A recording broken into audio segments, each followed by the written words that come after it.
Capitaine Merrick McNeil, journal de bord, juin 2017.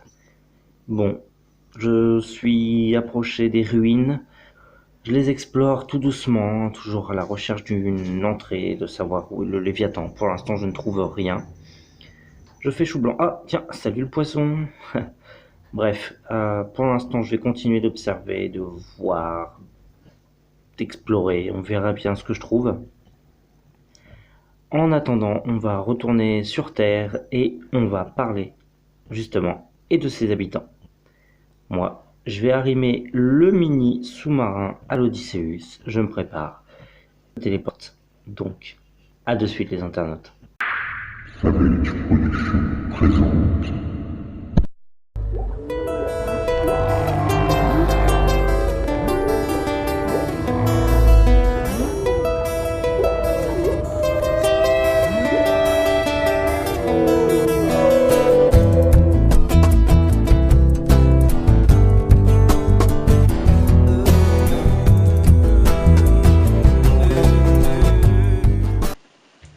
Salut les internautes.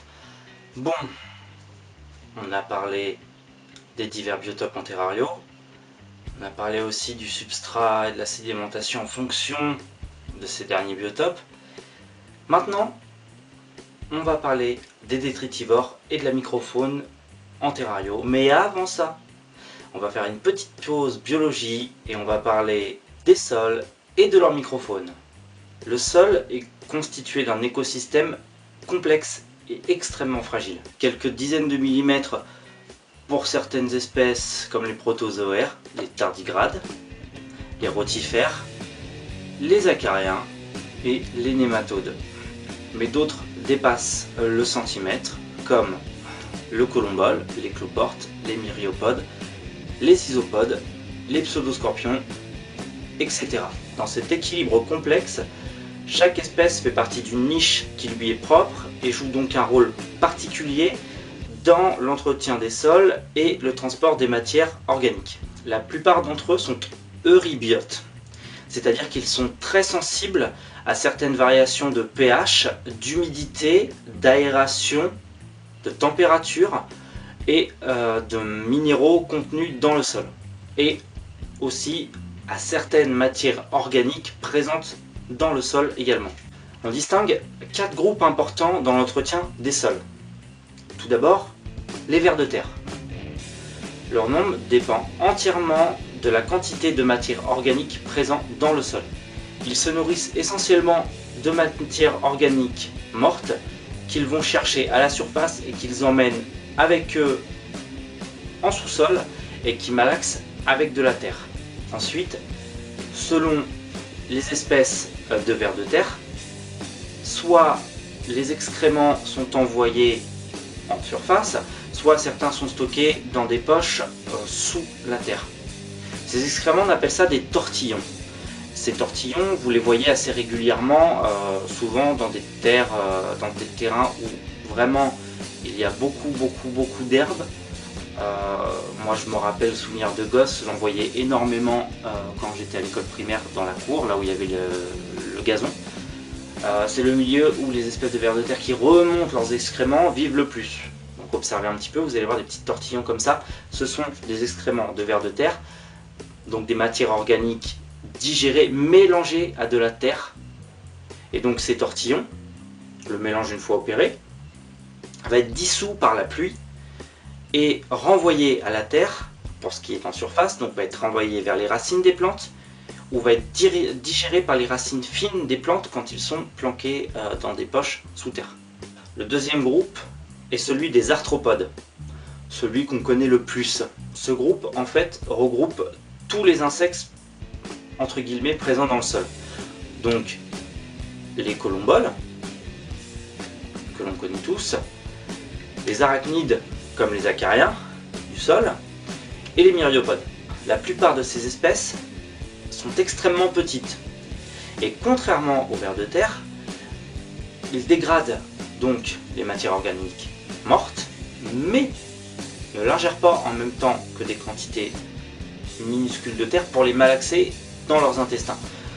Ils dégradent les matières organiques en plus petits morceaux. Il participe ainsi à dégrader les matières organiques en plus petits morceaux et les digère. On va voir ensuite qu'il y a une échelle de dégradation dans les matières organiques avec le troisième groupe. Le troisième groupe est celui des protozoaires. Ils sont principalement abondants dans les 10 premiers centimètres du sol, d'où l'importance en terrarium d'avoir plus de 10 cm d'épaisseur de substrat par endroit. Les protozoaires sont principalement des prédateurs de bactéries et d'autres protozoaires. Ainsi, ils participent donc à l'équilibre bactérien et à la flore bactérienne de la Terre en éliminant le surplus et les individus donc les plus gros, donc les plus vieux, et participent ainsi au rajeunissement des populations bactériennes dans le sol. Le quatrième groupe, j'ai l'impression d'être passe-partout. Non ? Le quatrième groupe est celui des nématodes. Ce sont de petits vers ronds. Certaines espèces sont saprophytes. Saprophyte se dit un micro-organisme qui vit aux dépens de matière organique, inerte, par opposition aux parasites, et qui n'est généralement pas pathogène pour l'homme. D'autres espèces sont des espèces parasites, et d'autres espèces encore présentes dans le sol sont des prédateurs de protozoaires et d'autres nématodes. Donc, toute cette microfaune en fait exerce une action sur le sol. On peut la dénombrer en 3 actions distinctes. Tout d'abord, l'action mécanique. Les animaux fragmentent les matières organiques de manière de plus en plus fine. Donc chaque espèce fragmente les matières organiques. Et chacun a son rôle jusqu'à arriver à des matières organiques très fines. Tout d'abord, les vers de terre, comme je vous l'ai expliqué, donc qui malaxent et qui rejettent des tortillons. Ces tortillons sont eux-mêmes dégradés par les myriapodes, ensuite dégradés par les colomboles, qui vont dégrader de manière encore plus fine, qui seront ensuite dégradés par les acariens, donc encore plus fins, et qui seront ensuite dégradés au final par les nématodes. Donc on va passer d'un déchet de cette taille à un déchet d'une valeur microscopique, par cet ordre d'échelle de détritivores. Ces animaux participent au transport de matières organiques dans le sol, donc pour nourrir les plantes ou autres. De plus, en passant dans le sol, ces animaux, entre guillemets, labourent le sol. Donc ils participent ainsi à aérer le sol et à permettre un meilleur passage de l'eau dans ce même sol. On compte actuellement que le travail de labour des êtres humains est complètement inutile car il remonte l'argile et descend les matières organiques. Ce qui est en fait complètement inutile puisqu'il renverse totalement l'équilibre biologique du sol. Ces animaux, car la nature ne laisse rien au hasard, eux font un travail de labour plus important et meilleur que l'être humain. Donc pensez-y, quand vous avez un jardin, ne labourez pas, laissez faire la nature. Il y a juste à enlever les herbes et les parasites qui pourraient gêner vos cultures, et sinon tout le reste se fera tout seul. La deuxième action est l'action chimique. Donc les excréments des détritivores sont très riches en potassium, en ammoniac, en phosphore et en magnésium. Ces éléments sont surtout plus facilement échangeables et assimilables par les plantes quand ils passent directement par le tube digestif des animaux. Donc tout le système vers de terre qui ensuite sera dégradé par tous les autres tubes digestifs de tous les autres détritivores gorge ces déchets de plein de sels minéraux essentiels aux plantes. De plus, le calcium faisant partie d'un élément essentiel à la survie des vers de terre, ce dernier va donc chercher les sédiments de calcium dans le sol en les ingérant et en les rejetant par les tortillons, donc les remonte dans les différentes couches de surface. Et ainsi permet donc aux couches de surface et aux racines des plantes, de récupérer le calcium qui était en sous-sol et qui n'était pas accessible aux plantes, par l'humidification, donc de la rosée ou de la pluie, de redescendre le calcium dans les couches sédimentaires et permettre aux plantes de réingérer le calcium qu'ils n'ont pas eu le temps de faire. Le ver de terre, donc son principe actif, comme je le disais dans la vidéo avec Fred, c'est d'aller chercher l'argile calcifique et de la remonter, et ainsi de suite. Donc c'est un cercle vicieux. Dans un terrarium, les vers de terre labourent et remontent tous les nutriments. Je parle donc de tout le substrat d'un terrarium. On va partir sur un 120-60-60. Donc tout le substrat d'un terrarium en 120-60-60. Toute la terre est réorganisée, labourée et revitalisée en moins d'un an, avec une colonie de vers de terre d'une vingtaine d'individus. Pensez donc sur une surface d'un champ, en 50 ans, tout le sol est à nouveau refertilisé naturellement. Ce qui est énorme. Sur la durée de vie de la planète, 50 ans, ce n'est rien. Donc les vers de terre font un travail énorme et sont très utiles en terrarium. Et donc le processus de dégradation des matières organiques joue un rôle fondamental entre le sol, les insectes et les plantes. Et la troisième action est l'action biologique. Donc, en fait, tous les déchets organiques, excréments, feuilles mortes, bois mort, sont obligatoirement couverts de bactéries, de mycélium, de cyanobactéries et d'autres micro-organismes. Mais en passant par le tube digestif de ces animaux, toutes les mauvaises bactéries, les cyanobactéries et certains virus ou autres sont complètement détruits par la flore intestinale de ces animaux. Mais les bonnes bactéries, celles qui sont nécessaires à la dégradation donc de ces dits déchets, qui sont également présents donc dans la flore bactérienne de ces animaux, dans leur flore intestinale, elle va être tonifiée, va être complètement rengorgée. Et donc en rejetant, donc ça sort par la sortie, j'ai pas besoin de vous faire un schéma, en rejetant donc ces déchets,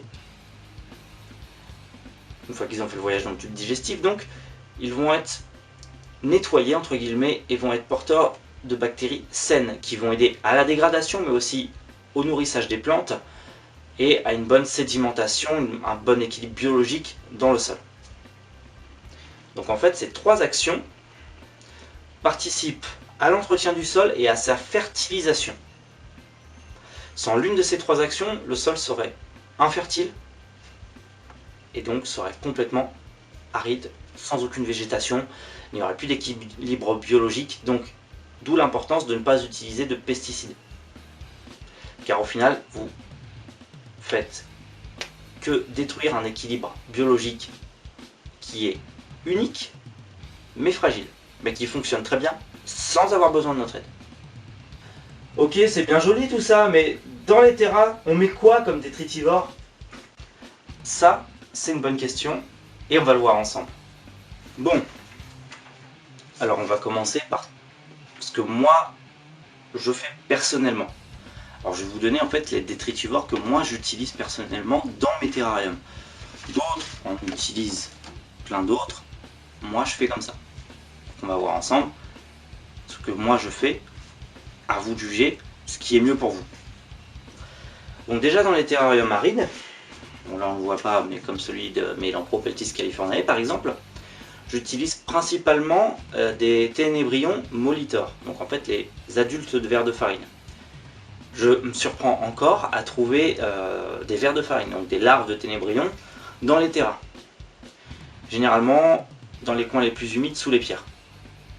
Donc c'est signe que tout se reproduit correctement et en général les déchets, donc organiques, généralement les excréments, et les mues ne restent très peu longtemps dans le terrain.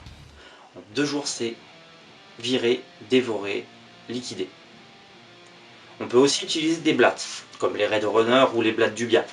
Par contre faites attention, les blattes prolifèrent très vite. Si elles s'échappent, si elles prolifèrent chez vous, vous allez être envahi. Si vous avez la chance d'avoir des chats, ça peut être cool, ils vont les chasser, mais dans le cas contraire, vous allez être vite envahi. ça peut devenir chiant. Pas dangereux, mais chiant. Dans les terrariums arides, j'utilise moi que les ténébrions. On peut utiliser des démestres. Ça a quand même du mal à supporter les milieux arides, mais c'est de très bons détritivores. Donc, plus dans les milieux semi-arides que arides, c'est ce que je vous conseille. Essayez, on ne sait jamais, ça peut marcher. Donc, dans les milieux arides, je n'utilise pas de vers de terre, car la terre est très pauvre, vous l'avez vu dans la sédimentation, et en plus, elle est très peu humide. Par contre, dans les milieux semi-arides, donc type savane, j'utilise des vers de terre, car la terre reste humide dans les couches inférieures. On va dire que c'est un peu comme le même climat que le sud de la France. Dans le sud de la France, on trouve des vers de terre, donc ils survivent dans ce genre de biotope.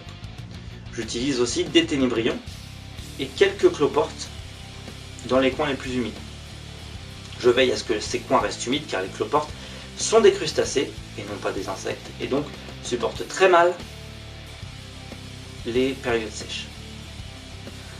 Maintenant, dans les terrariums tempérés et humides, donc humide, j'entends tropical, tropical montagneux, enfin ce qu'on a regroupé dans les biotopes, on va dire les tempérés et humides. Hein. J'utilise plusieurs détritivores. Donc des colomboles. Vous avez les colomboles français que vous pouvez facilement attraper, je vous donnerai les astuces dans une autre vidéo, mais vous pouvez facilement les trouver. Il y a les colomboles tropicaux qu'on peut trouver chez certains revendeurs d'insectes en ligne. Vous avez donc les cloportes européens qui tiennent très bien en terrarium. Attention quand même à avoir des zones très humides parce que bon, ils ne supportent pas non plus les hautes chaleurs et ils aiment l'humidité et les zones ombragées. Donc pensez dans vos terrariums naturels à mettre les troncs de liège vides ou des écorces ou sous les pierres, c'est là où ils vont se planquer. Vous avez les cloportes tropicaux qui sont vraiment pas mal dans les terrariums humides type asiatique ou autres, donc vraiment des terrariums qui ne sont pas chauffés à bloc. Ça prolifère vraiment pas mal. Attention toutefois avec tous ces détritivores, vraiment garder le sol humide, pas détrempé pour les terrariums tempérés, hein, pas avoir une mare d'eau à la place du sol, mais vraiment que le sol soit humide. Le principal c'est que la couche de surface et que, on va dire, les 10 premiers centimètres restent légèrement humides, mais pas complètement détrempés, à part pour les terrariums humides où là forcément le sol est beaucoup plus humide que dans un terrarium tempéré. J'utilise énormément de vers de terre aussi en détritivore dans ce genre de terrarium. Les vers de terre, comme je vous l'ai expliqué, c'est très important pour le cycle d'équilibrage du sol. Fournissez toujours à ces détritivores dans les terrariums tempérés et humides une très grosse couche de feuilles mortes, de bois mort, de brindilles, d'écorces d'arbres, tout ce que vous pouvez trouver en nature pour leur fournir une cachette, mais également de la nourriture. Vous pouvez ajouter des petites rondelles de pommes, des petites rondelles de carottes de temps à autre dans vos terrariums si vous voyez que la colonie de détritivores est très grosse et qu'elle vous déglingue les feuilles mortes en quelques instants. Petite astuce, si vous voulez avoir toute une batterie, une colonie de détritivores pour les terrariums tempérés et humides, je parle. Ramassez les feuilles mortes jeunes quand elles sont encore humides, c'est-à-dire qu'elles vont être abritées par les protozoaires, par des nématodes, par des acariens, par des colomboles, par des cloportes, certains vers de terre, certains myriapodes.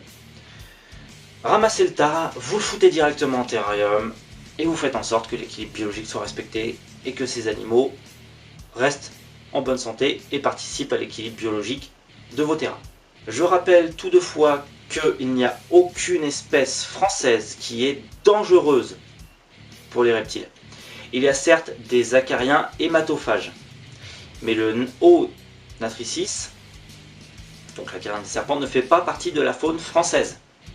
Vous avez plus de risques d'en choper chez des particuliers, dans une bourse, ou en commandant un reptile ailleurs, ou en ramenant un reptile ailleurs. Pensez à une quarantaine obligatoire, à un check-up complet de l'animal, et s'il faut, un déparasitage préventif. Je vous conseille quand même le déparasitage préventif. Le taurus en terrarium humide et tempéré marche très bien et se reproduit très bien. Donc en préventif, vous pouvez toujours foutre une colonie de taurus dans vos terrariums. Moi c'est ce que je fais. ils s'y plaisent. Mais il y a aussi les acariens et les colomboles qui se nourrissent aussi d'autres micro-acariens, ainsi que les myriapodes. Donc il y a toute une batterie de prédateurs, entre guillemets, dans les terrariums, qui vont faire le ménage. Donc il ne faut pas trop stresser sur les parasites. Pour les acariens hématophages français, donc ce sont de petits acariens rouges. Aucun risque, même si vous en avez, ils vont très vite être déglingués par les prédateurs. Donc, no stress. Tout ce que vous ramassez dehors, mettez-le directement en terrain. Vous aurez toute la microfaune qui est à l'intérieur. Surveillez de temps en temps si vous n'avez pas trop d'araignées ou pas trop de mille-pattes ou autres prédateurs pour éviter qu'ils vous flinguent un petit peu trop la population de cloportes ou de colomboles ou autres. Bon, en général, tout finit par s'équilibrer. Avoir quelques prédateurs, c'est utile pour éviter d'être envahi de cloportes ou autres.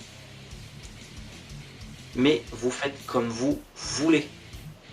Si vous voulez ramasser des feuilles mortes, des branches, les stériliser au four, javelisez pas parce que c'est dangereux après pour les vapeurs qu'il y aura dans les terrariums. Mais si vous voulez désinfecter en passant au four ou faire bouillir, libre à vous. Vous pouvez désinfecter, installer en terra et ensuite acheter des cloportes tropicaux, des colomboles, des machins et les incorporer après au terra. Ça se fera tout seul. De toute manière, les myriapodes et tout le reste, ils finiront par venir s'installer. Ils ont un milieu propice pour proliférer, viendront s'installer que vous vouliez ou non. C'est aussi ça, le terrarium naturel, c'est de laisser faire la nature. Et de l'observer. Mais vous faites comme vous voulez, trouvez la méthode qui vous rassure le plus et qui vous convient le plus. Le but, c'est pas de dire vous faites comme ça, point barre, vous faites comme vous voulez. Moi je vous donne comment je fais, comme d'habitude, vous en faites ce que vous voulez. Vous êtes libre. Voilà. Je pense qu'on a fait le tour. Si vous avez des questions, comme d'habitude, en commentaire, n'oubliez pas le petit pouce bleu de l'amour qui fait toujours plaisir. Partagez cette vidéo si vous voulez continuer à faire connaître la chaîne et si vous voulez agrandir la communauté. Et surtout, si vous voulez m'aider à financer la chaîne, vous pouvez aller sur Tipeee, mais je vous rappelle que ce n'est pas obligatoire, vous faites ce que vous voulez, vous n'êtes pas obligé de donner. Ok? Je ne vais pas être là pour pleurer, pour avoir des sous, vous faites ce que vous voulez. Si vous voulez m'aider, aidez-moi. Si vous voulez continuer à regarder, regardez. Bon, je pense qu'on a fait le tour sur la triade, on a parlé des biotopes, on a parlé des substrats, on a parlé des détritivores. Maintenant, ça serait cool de savoir quelle bestiole on peut mettre dedans, mais surtout avant ça, si on a la bestiole, comment trouver la sédimentation, le substrat, les détritivores qui vont avec, et surtout le biotope. Mais je vais avoir besoin de vous. La prochaine vidéo, je vais vous montrer comment je fais mes recherches en fonction de l'espèce que je souhaite acquérir. Mais vous allez choisir l'espèce. Donc dans les commentaires, laissez l'espèce que vous voulez que je parle. Et l'espèce qui reviendra le plus souvent sera traitée dans la prochaine vidéo. Et par la même occasion, je vous donnerai 2-3 astuces sur les moteurs de recherche que j'utilise, les sites internet que j'utilise pour les données météorologiques et les biotopes. Donc voilà, libre à vous dans les commentaires, je vous attends, j'espère que vous serez nombreux réactifs. Essayez d'être un petit peu, comment dire, varié. J'aimerais pas trop tomber sur du Rhésus ou sur du Pantheropus guttatus. Essayez de trouver des espèces qui changent un petit peu de celles qu'on voit d'habitude, ça serait cool.